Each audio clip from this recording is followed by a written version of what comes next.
All right, guys. This is going to be the first of the 2019 fantasy season preview videos. I decided that instead of doing a whole division at the same time, I am going to do it team by team. It'll mean more videos, but hopefully they'll be a little bit shorter in length. I'm aiming for about 25-30 minutes on each team. It's really just going to depend a lot on the amount of fantasy relevant players that exist on each team. Some will be a lot more. Some will be maybe 5 minutes, depending on the team. I'm also going to start giving you guys some, when we start talking about the individual prospects, I kind of touched on it a video or two ago about some of the stats that I'm looking for when I start scouting my prospects. But I'm going to go into that a little bit more in depth here. So we're going to begin in the National League East. Being as a fan of the Mets, I am the most familiar with the NL East. So we're going to start there, and we're going to actually start with the Atlanta Braves. So here are the guys that I'm not going to cover too closely because they are basically just plug and play players. They should be owned in every format. They should be drafted, if not started, all the time. For the pitchers, you're looking at Mike Foltynewicz, Arodys Vizcaino, and Sean Newcomb. Sean Newcomb especially, I think he is prime this year. He is definitely a breakout candidate. I think if you can get him a little bit earlier than later in some leagues, I think he could pay some huge dividends. He's also the type of guy that, because he's not right now considered to be the best pitcher on that staff, probably to most people, he's probably the second or third best pitcher on that staff. And because so many staffs have two, some have three better pitchers on it than what Newcomb has provided in the past, I think he'll probably be about starting pitcher 40, maybe 45, drafted off of the board. When I say that, that means there'll be 40 to 45 guys taken before him. If you look at most fantasy websites, they'll show like position rankings, and you'll see like SP 40. That is the rank that they have that particular pitcher at. That means that in a typical draft, 39 pitchers should be taken before him.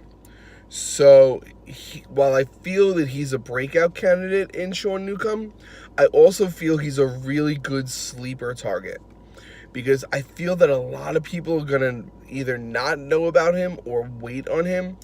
And as we talked about in the video where I was talking about draft strategies, if you're in a regular draft and you can nab him around the 15 to 18 round range, or if you're in an auction draft, if you could get him for about $5 to $8, that is extremely huge value for what he potentially could give you this year. So that's, I would draft him earlier than that, and I would pay more for him than that in an auction draft. But if that is what you can get him for, you win. You definitely win in that case, because you're going to get some great value from there. So yeah, I would definitely be looking at him as a sleeper candidate for this year.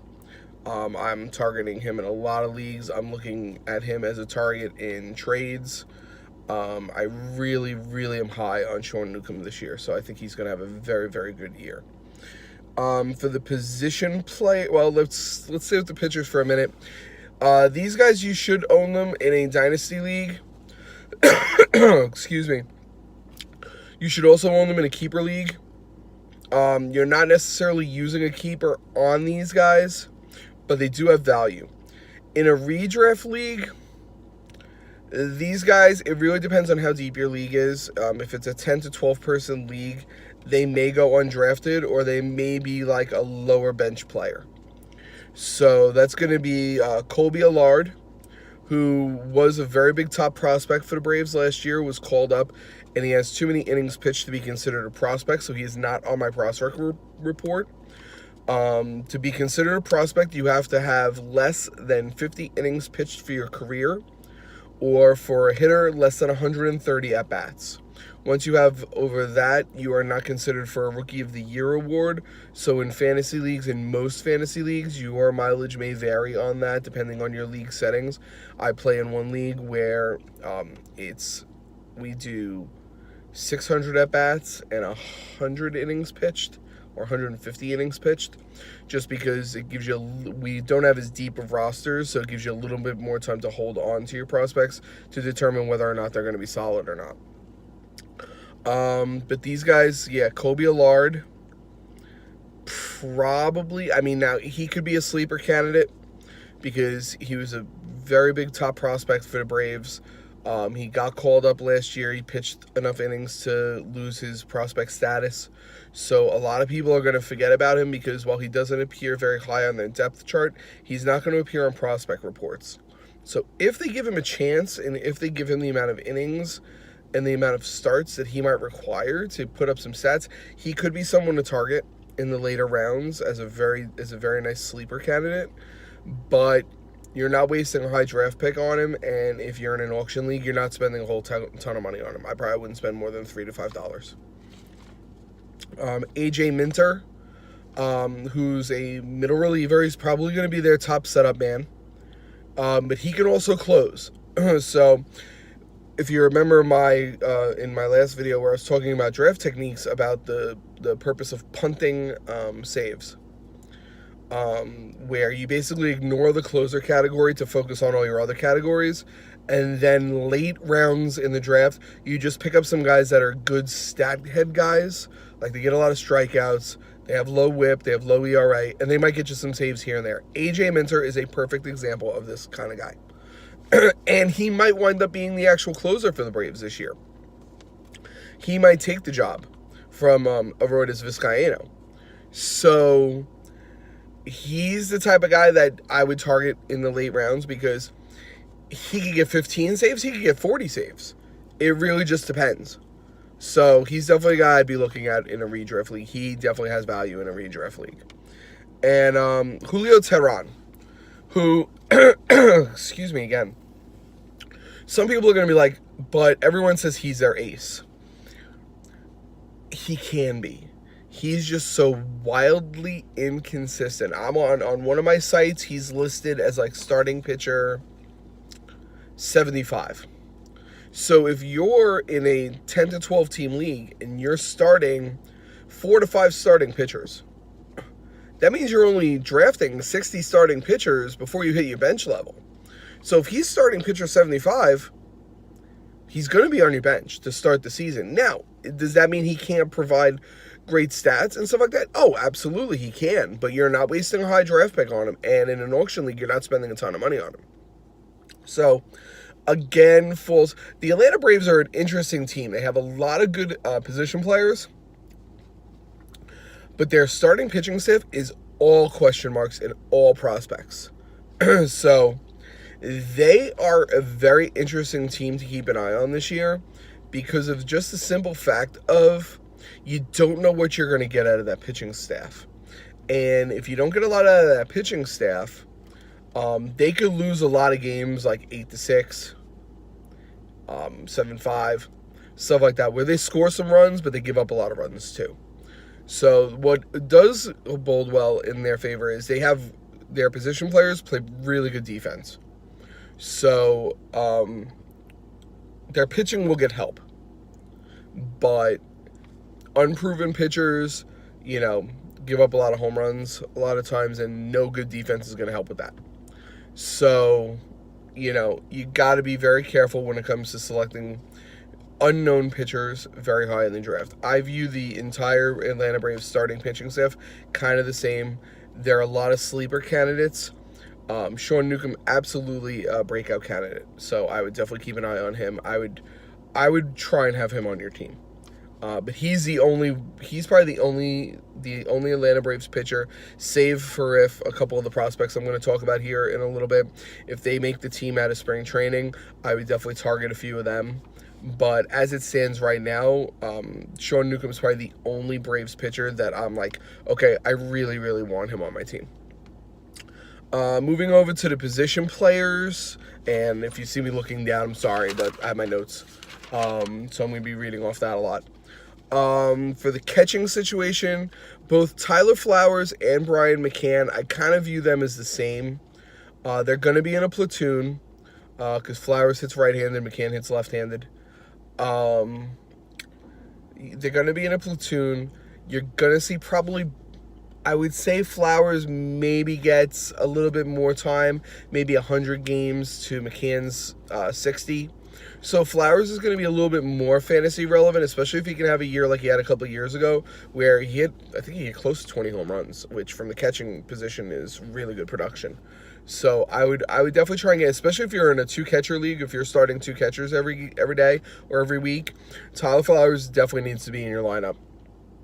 I would use a pick on Brian McCann. He's a good backup. If Flowers gets hurt, and he had some injury issues last year, and McCann has to play every day, he'll be a good source of pop. He's not going to give you too much else. He's not going to give you any stolen bases. He's not going to give you a very high on-base percentage, but he's going to provide pop. He's going to provide a cheap source of pop, because in your drafts, unless Flowers gets hurt in the spring, Flowers is pretty much going into the season, if it's not a 50-50 timeshare at the position, it's going to be about 60-40, 65-35 in favor of Flowers. So I really think McCann's going to go undrafted in a lot of formats, that especially if they're not 2-catcher, and even in some 2-catcher formats, he still might go undrafted, because again, if you're playing in a 12-team league, 2 catchers each, you're looking at 24 catchers. So you're going to have starters that are either riding the bench for your teams or on the waiver wire. So there's not going to be a lot of people who draft Brian McCann. In deeper leagues, 16-team leagues, now you're looking at all the starters drafted, maybe plus a couple of backups. So he might go off the board there. He'll at least be on probably someone's bench, so he won't be on the waiver wire. But he's a guy you might want to target because, again, Flowers, if he gets hurt, McCann can step right in and be a really nice source of home runs and RBIs for you.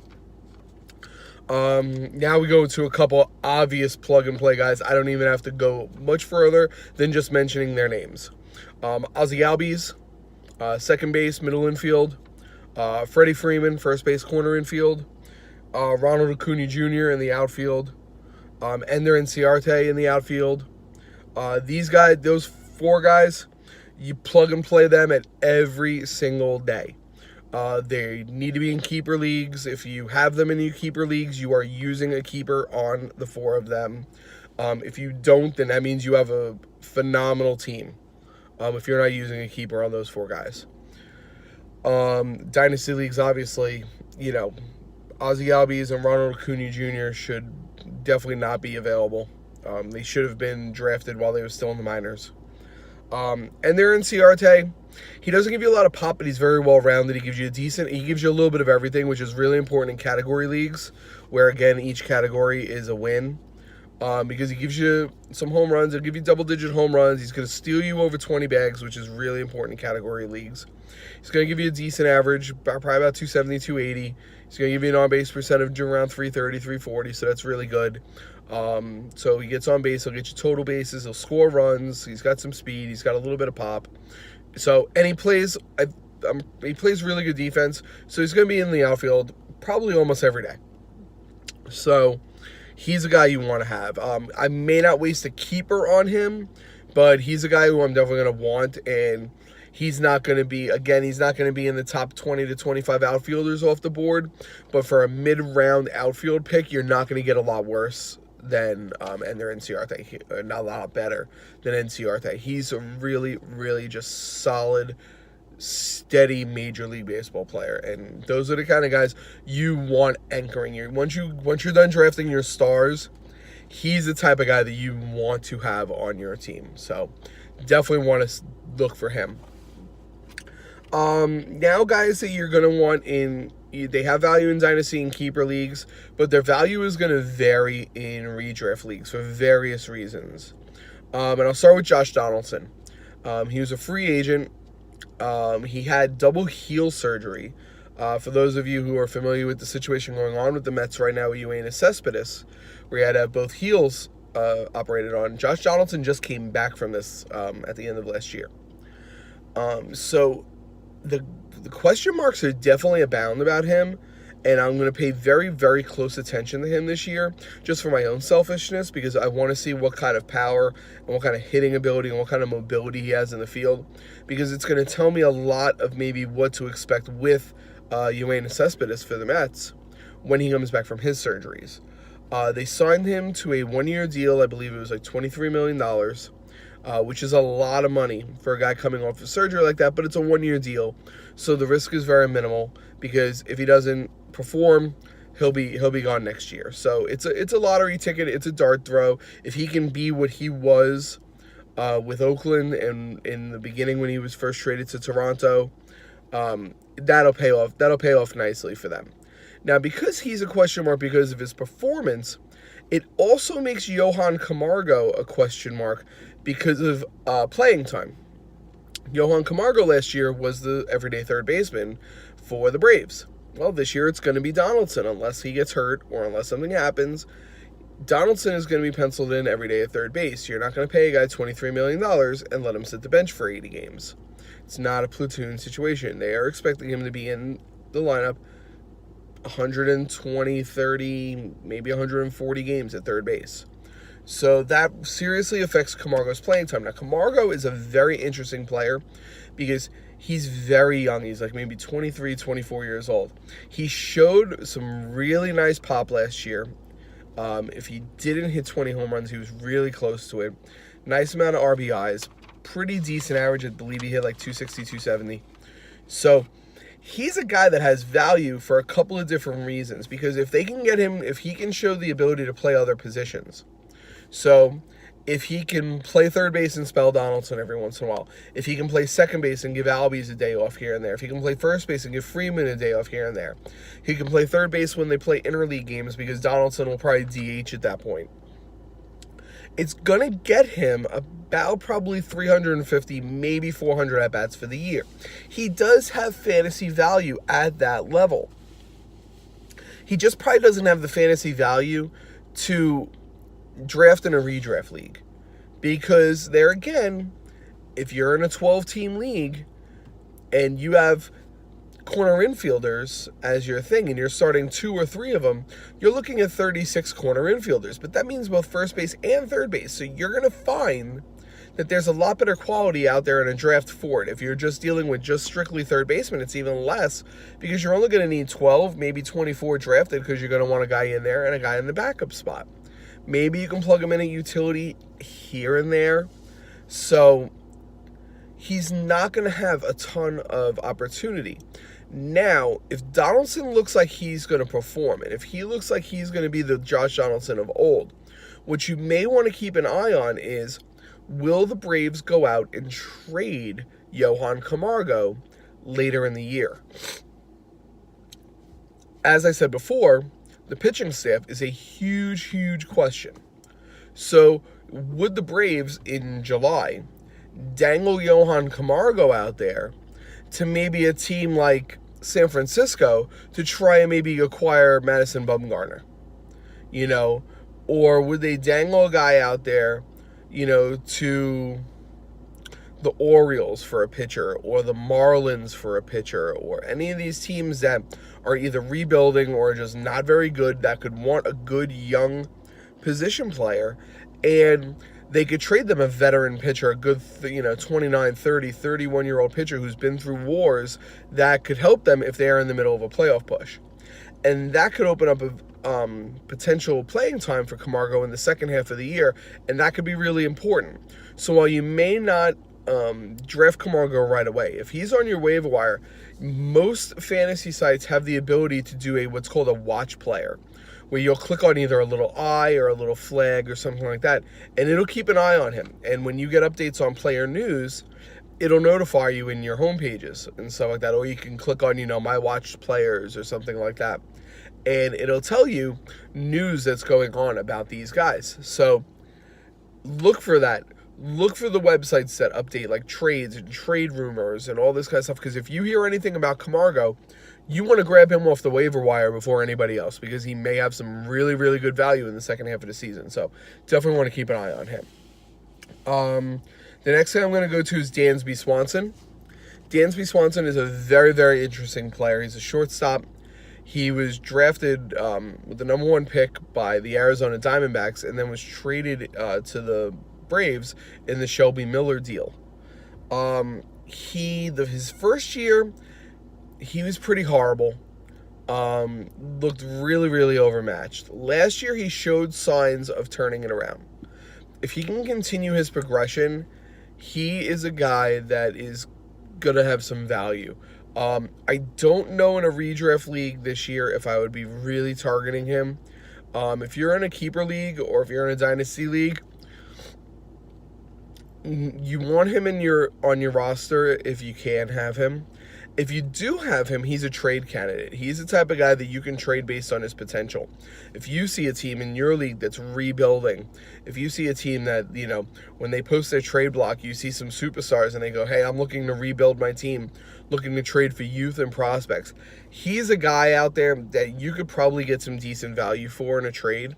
Just simply because of the fact of people are going to trade for his potential. He's on a good team in the Braves that has a lot of good young players. So people feel like they're going to be around for a long time with this young core that they have of Albies and Acuna and Swanson and all these pitchers that I'm about to get into. There's literally like 5 pitchers that I'm about to get into, and they're ridiculous.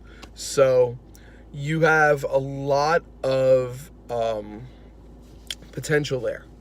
So he is a guy that you could draft to trade in a redraft league. He's also a guy that you could draft to stash on your bench just to see if he, if it looks like he's going to show what he can do. I mean, again, if you can draft him below the 15th round and now he goes off this year and he hits 280 with 20 home runs and 80 RBIs, that's a steal. That's great. Now, if you have a great shortstop, you can trade him. You could trade the superstar shortstop that you have for even more things that you need and then plug Swanson in there. You have flexibility then. So that's why some of these sleepers are really important to know, because if they start performing, it just gives you so much flexibility in the moves you can make throughout the year. So he's a guy, keeper in Dynasty, you definitely want him. Redraft, maybe. Again, it just depends. How deep your league is, what you're looking for, stuff like that. I wouldn't be targeting him as like a key core component of my lineup this year, though.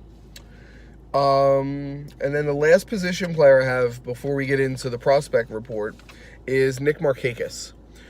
Nick Markakis is he's a good source of pop. He's 35 years old. He hits 20 home runs. He's going to hit 80 to 90 RBIs. The guy can flat out hit. Last year, he had a great first half and not so great of a second half. So if you look at his first and second half splits, he was like a world beater in the first half of the year, but in the second half of the year, the world beat back up on him. So he's a guy you're going to want to keep a really close eye on early in the season because he's the type of guy that he could win you a league by drafting him, but by drafting him could also lose you a league. Because if you hold on to him too long and you're like, okay, he's going to turn it around, and he's not turning it around, you definitely you're going to want to cut bait or maybe, make some kind of move, whether it's a trade, a drop to pick up someone else or, something like that. So definitely you're going to want to keep a very, very close eye on him. You're still going to have him in dynasty leagues. In a keeper league, he's, again, the type of guy that you're not going to waste a keeper on. But if you have him in your lineup, it's not the worst thing in the world. In a redraft league, he'll probably be drafted, but he's not going to be in the first grouping, the second grouping. He might not even be in the third grouping of outfielders going through. He's probably going to be like an outfield 4. He's going to be like in the fourth grouping of outfielders that are taken off the board, and he might even be below that. So that's pretty much it for the regular 25-man roster guys that I think have good fantasy value. Now, these next group of guys are probably going to go undrafted in redraft leagues. We're not even thinking about these guys in redraft leagues yet for various reasons. They definitely are going to be dynasty targets if they're even available in your dynasty league. If you're playing in an established dynasty league already, there's not a single one of these guys that's going to be available, I would think. If you're just starting a Dynasty League, you're definitely going to want to target some of these guys because there are some future studs in here. So let's start the pitching, because if the Braves are rich in any one area, it is pitching. They are pitching deep. Their top 4 prospects are all right-handed pitchers. Mike Soroka is the first one. He is the Braves' number 1 prospect. He is the number 1 prospect for the Braves. He is the number 20 prospect overall based on the MLB.com rankings.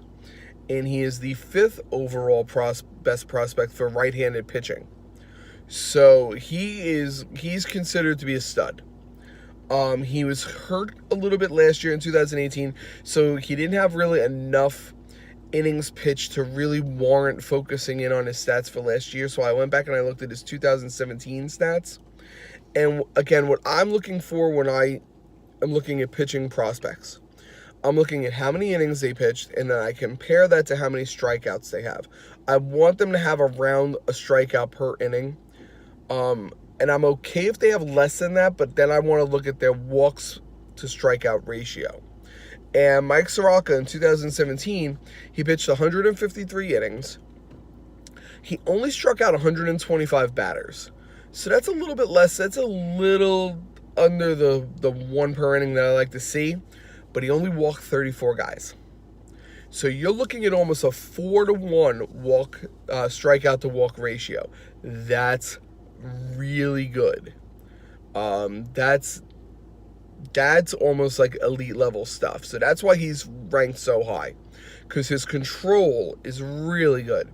So the strikeouts could be any number of different things. He could have been working on a changeup and just left a few out over the plate, so he got hit around a little bit. He might not be filled out completely to his body yet, so his fastball might still have a little bit of uptick to it.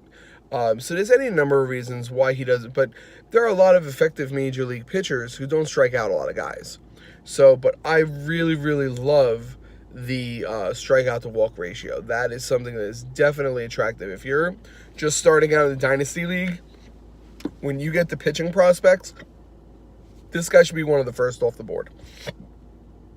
Moving on, you have Kyle Wright, another right-handed pitcher. He's the Braves' number 2 overall prospect. He's the number 29 in the top 100. And for right-handed pitching, he's the number 10 overall prospect. Last year, he pitched 138 innings, struck out 133 batters, and only walked 51. So there, the strikeouts overall are a little bit more attractive. I like what I see there because he struck out almost a batter an inning. But his strikeout to walk ratio is now closer to 2.5 to 1. I really like to see that at a 3 to 1 at a minimum before I really start to consider them. So he's a guy that would be on the periphery for me. He's probably ranked that high. I didn't really go too in-depth to his individual pitch rankings. He probably has one elite level pitch, which if you remember in my last video, I told you about how they're ranked on a scale of 20 to 80, with 20 being you should be bagging groceries somewhere, and 80 meaning you're Babe Ruth and should be going straight to the Hall of Fame. I would say he has at least one pitch that's at least a 60 to 65 level, if not a 70. And he probably needs to work on his control. And the walks just could be also, again, he could be working on a pitch. He could be working on a changeup or a curveball or a split finger. And instead of getting hit around with it, he just wasn't in the zone with it, so he was walking guys. So if, I would draft him in a keeper league and that has prospects. I would draft him in a Dynasty league. But I would definitely keep an eye on him because he's the type of guy that he's a swing guy. He's good. He either could be a stud or he could be a total bust, unless he really, really improves that strikeout to walk ratio. Then you're gonna get Ian Anderson, who's the number 3 overall prospect for the Braves. He's number 34 in the top 100. He's not ranked in the top prospects at the position because they only rank the top 10. But he's only 5 behind Kyle Wright in the top 100, so he's still a pretty highly regarded prospect. In 2018, he only had 118 innings pitched, but that's because he spent a lot of his year in High A, and their seasons are a little bit shorter than some of the other minor leagues. He actually pitched here in the Florida State League. He actually pitched for the local team where I live. I live in Orlando, and he pitched for the Florida Fire Frogs, which play in Kissimmee. So, and he did. I mean, his numbers are good. He pitched 118 innings, and he struck out 142 guys. So that's studly, because now you're looking at like a 1.3 K per inning. That's really, really good. Now you're looking at double digits K per 9. If you follow the K per 9 stat, you're looking double digits there. You're looking at 11, almost 12 Ks per 9. That's some elite level stuff. And he only walked 49. So he's right there, right around that 3-1 that I like to see. So I would consider him personally a better prospect than Kyle Wright. So, I would definitely, be looking at him as someone I would definitely target. Then you have Touki Toussaint, another right-handed. He's the number 4 overall prospect for the Braves, and he's the number 40 top 100 prospects. So the Braves have 4 pitchers in the top 40 prospects in all of baseball. So you really want to keep an eye here because, again, it's about opportunity. And what's going to happen if the Braves are in a pennant race? Are they going to hold tight and say, okay, I know we're in a pennant race, but our team is being built for the long term. We're going to hold on to some of these guys and maybe bring up a couple of them, and they can either pitch out of the bullpen or they can get spot starts here or there and stuff like that and help us compete this year.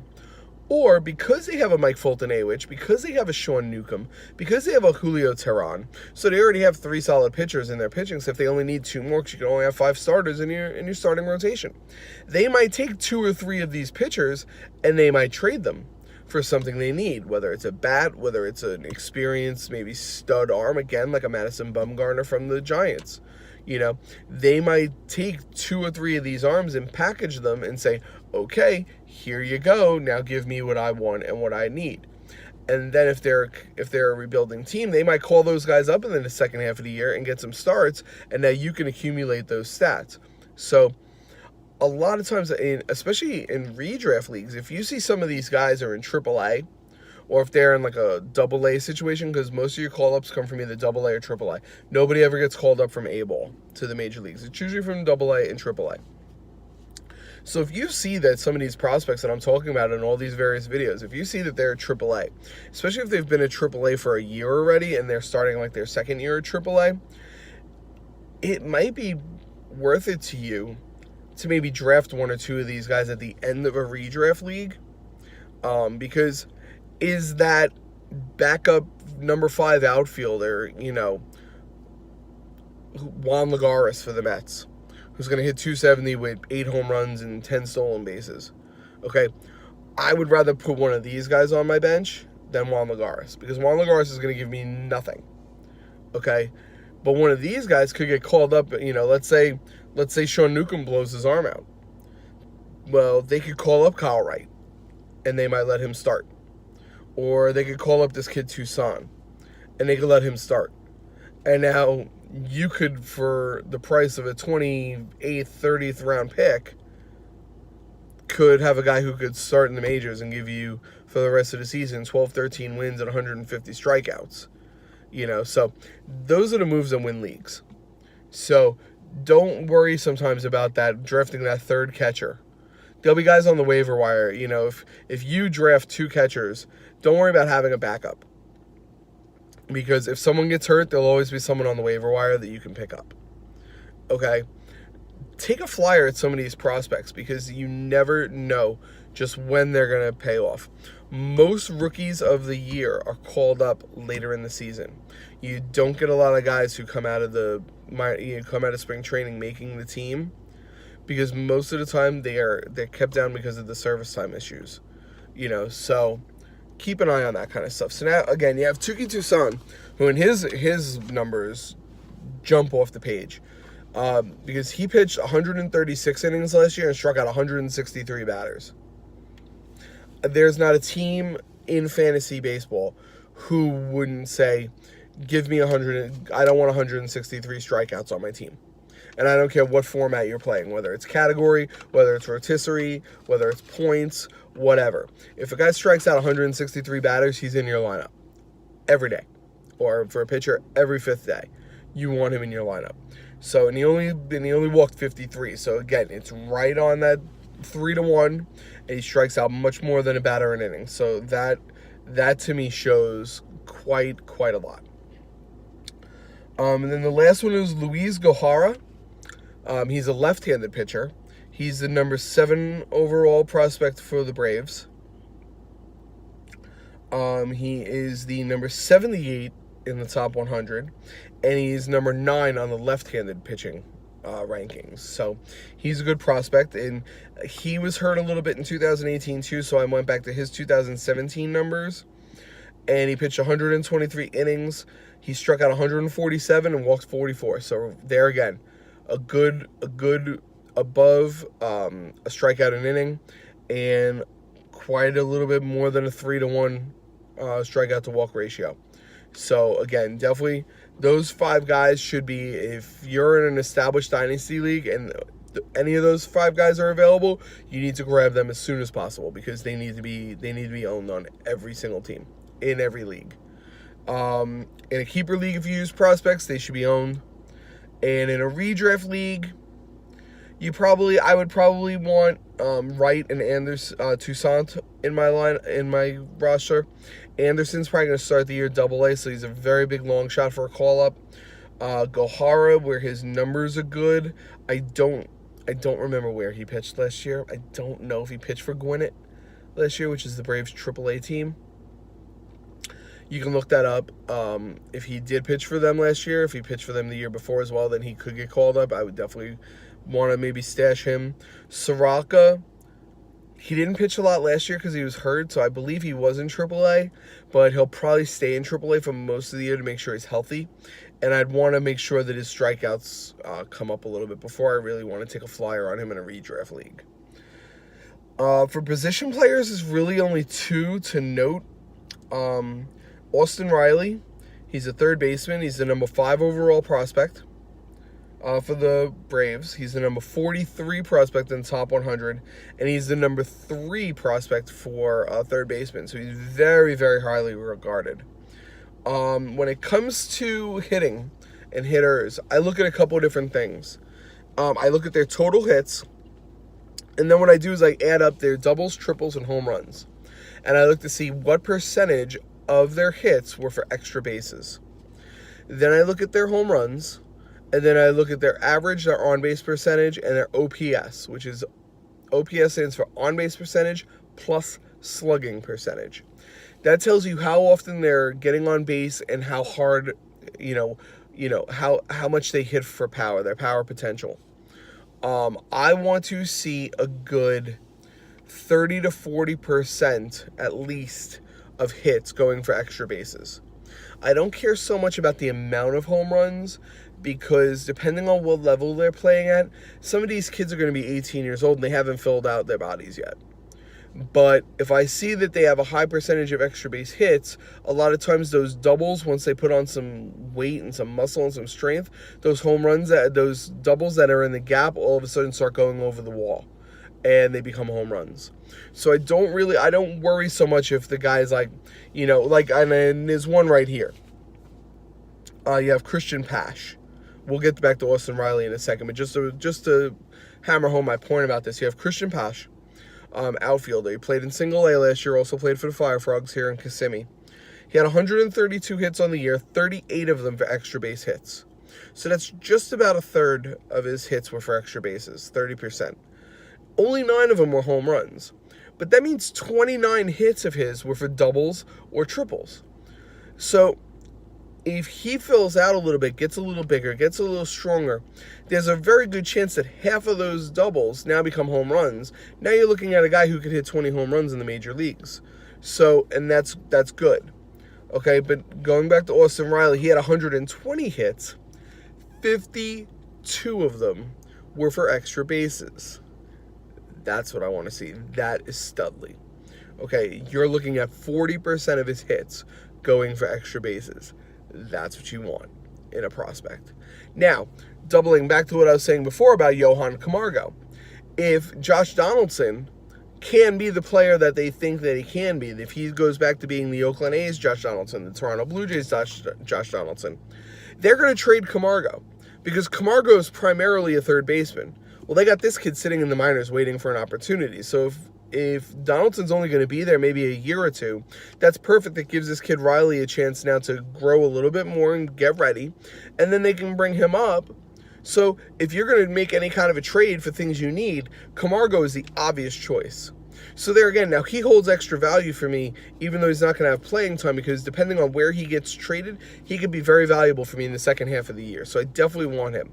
Okay, so he should probably, now that I think about it, Camargo should be owned in almost all formats. Just, again, due to the fact that he might not have the opportunity right away, but the potential for the opportunity in the second half of the year is great, because I personally think he's a trade candidate. Austin Riley also, last year, hit .294 with a .360 on-base percentage. That's really good. That means he walks a little bit. He probably walked at least 10% of the time.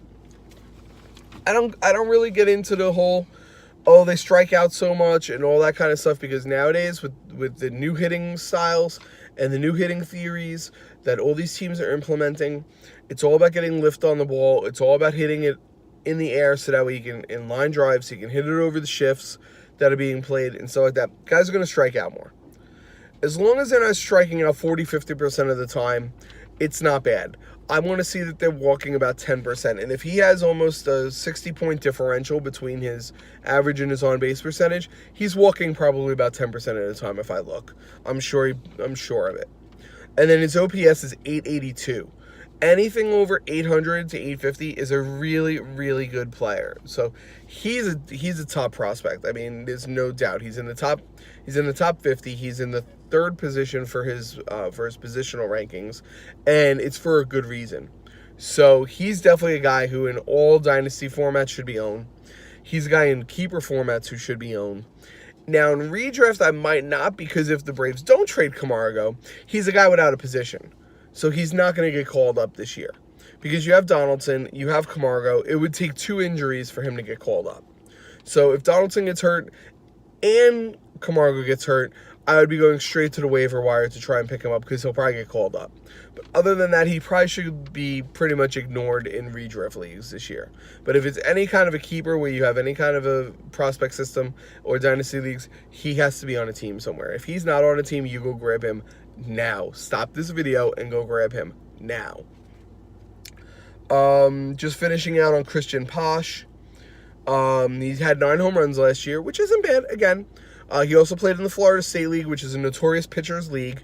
The parks are a little bit bigger in that league, so you don't get the potential for as much home runs. So I'm not worried about the lack of power so much. I will want to see that develop as he makes moves throughout the system. If he goes from like 9 to maybe 13 to 15 home runs this year, and then maybe makes a jump to close to 20 home runs next year, he'll be right on track for what he needs to be. Now, if he stays the same or regresses in the power, then you'll see his prospect rankings start to take a little bit of a hit. He'll probably drop out of the top 100 at that point, because he's already pretty low at 68, so he's almost in the bottom. He's in the bottom third. So, plus the fact that he doesn't hit for a very high average or walk a lot, because his average last year was 279 and his on-base percentage was only 307. So that to me means there's probably a lot of swing and miss in this game. He probably does strike out probably about 40% of the time. So while I think that he should probably be owned in most dynasty formats, I don't think he should be owned in keeper formats if you have prospects, and you're definitely not drafting him in a redraft league. He's not even one of those potential prospect call-up type guys. He should go ignored completely in redraft leagues. So that's pretty much it for the Braves. I'm gonna try. I got the next couple of days off. I'm kind of gonna try to actually do one a day for the next few days. Tomorrow, I do have some friends in town that we're meeting up with, so I may not do a video tomorrow. But I definitely am going to try and do one Thursday and Friday. I have to work Saturday, and I might do, Sunday's Super Bowl Sunday, so I'm probably not going to do a video then. So I want to try and do at least 2 more videos this week, and then a couple next week. That way I could kind of get done with the NL East by this time next week, and then I can start working on the NL Central. So probably going to go by the order of power in the National League East. So I did the Braves, probably do the Phillies or the Nationals next, then the Mets, and then the Marlins. So again, as always, like, share, subscribe, comment. If you have questions, if you have any prospects that you've heard of that you want me to do a little research on for you, let me know. If you have any trade offers that have been offered to you and you want me to analyze it a little bit and tell you which side I would take, please do that. I love doing stuff like that. I do that for my friends all the time. My Facebook Messenger is always like, hey, this guy offered me this guy, and he wants this guy, and he's going to give me this guy, what should I do? So yeah, send the questions in, like, share, subscribe, do all that kind of good stuff for me, and I will see you guys in a couple of days with either the Phillies or the Nationals.